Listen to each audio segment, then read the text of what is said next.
Hi darling. రాజు అర్జెంటుగా రూముకి రా. ఎందుకు డార్లింగ్, ఏమైనా స్పెషలా?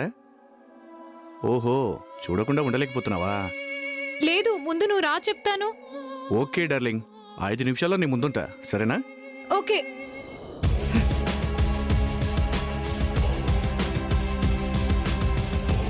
చూడు, మేం పక్కనే ఉండి అబ్జర్వ్ చేస్తూ ఉంటాం. రాజు వచ్చాక మేము ఇక్కడే ఉన్నామని చెప్పావో ఇద్దరిని ఎన్కౌంటర్ చేసి పారేస్తా. ఓకే మేడం, ఈ విగ్గులు ఇవన్నీ వాడికి ఎందుకు మేడం? ఎందుకో వాడి చేత చెప్పిస్తాను, రండి.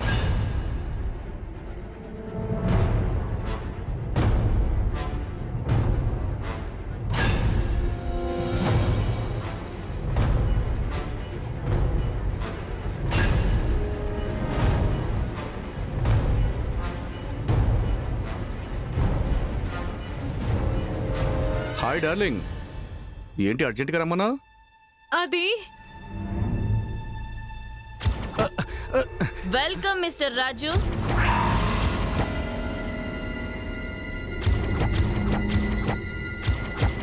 చెప్పరా, ఈ విగ్గులు ఇవన్నీ నీ దగ్గర ఎందుకున్నాయి? నాటకాలు వేసే అలవాటు ఉంది మేడం.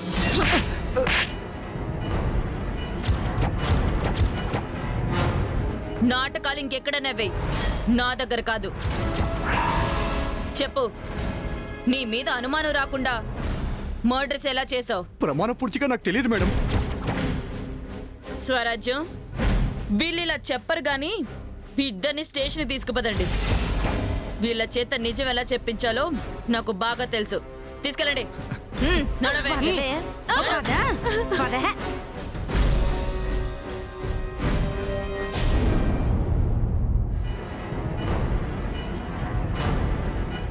అరే సాదిగా గిన్ని లాకప్ లేకరా భయ్. మరి వదిలేయమంటావా?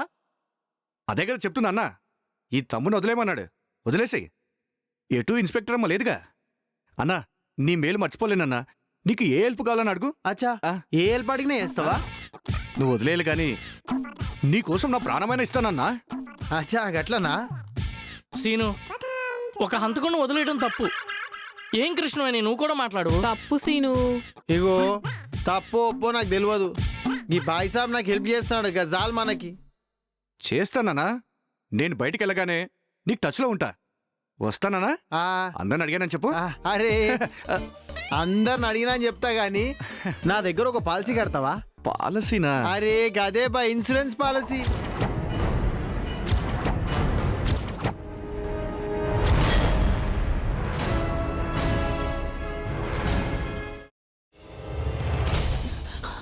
నువ్వు ఇంకేమన్నా చెప్పాలా? ఇంకేమన్నా అబద్ధం చెప్పాలనుకుంటే చెప్పేయి. నేను చూడాలనుకుంటున్నాను నన్ను మోసం చేయడానికి నువ్వు ఎంత నీచానికి దిగజారగలవు అని.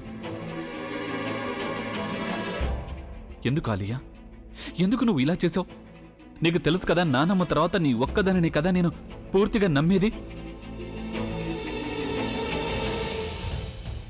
ఏమన్నావు నువ్వు? ఈ మధ్య అన్నిటినీ మర్చిపోతున్నావా? అది చాలు. వాటిలో ఉన్న శక్తి విషయాన్ని గ్రహించి మనకు వివరిస్తాయి.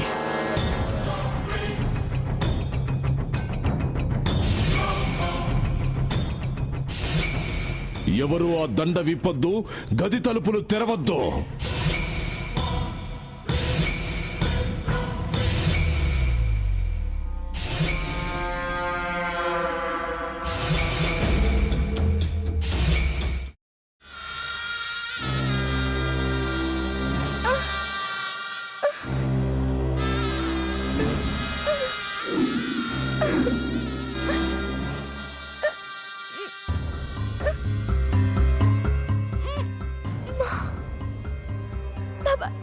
వద్దు బాబాయ్, నేను చేయొద్దు బాబాయ్, ప్లీజ్ బాబాయ్.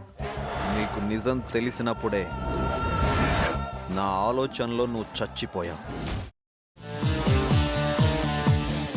ప్లీజ్ కొంచెం తినండి ప్లీజ్. భీమారావు గారు, మీరా? ఇగో మీరా కాదు, సక్కుబాయ్. అవును, మీ పనామే లేచిపోయిందని చెప్పి కంప్లైంట్ ఇచ్చినావు కదా. రేయ్, ఆయన కంప్లైంట్ ఇచ్చింది లేచిపోయిందని కాదు, కనిపించడం లేదు అని. అట్లానా? సరే మేడం. ఇడియట్. ఆ వంట మనిషి పేరేంటన్నారు? రత్తాలు మేడం. ఏం పెద్ద మంచి, నీ వంట మంచిని కూడా మేడం అని పిలుస్తావా? రేయ్ హాఫ్ బ్రెయిన్,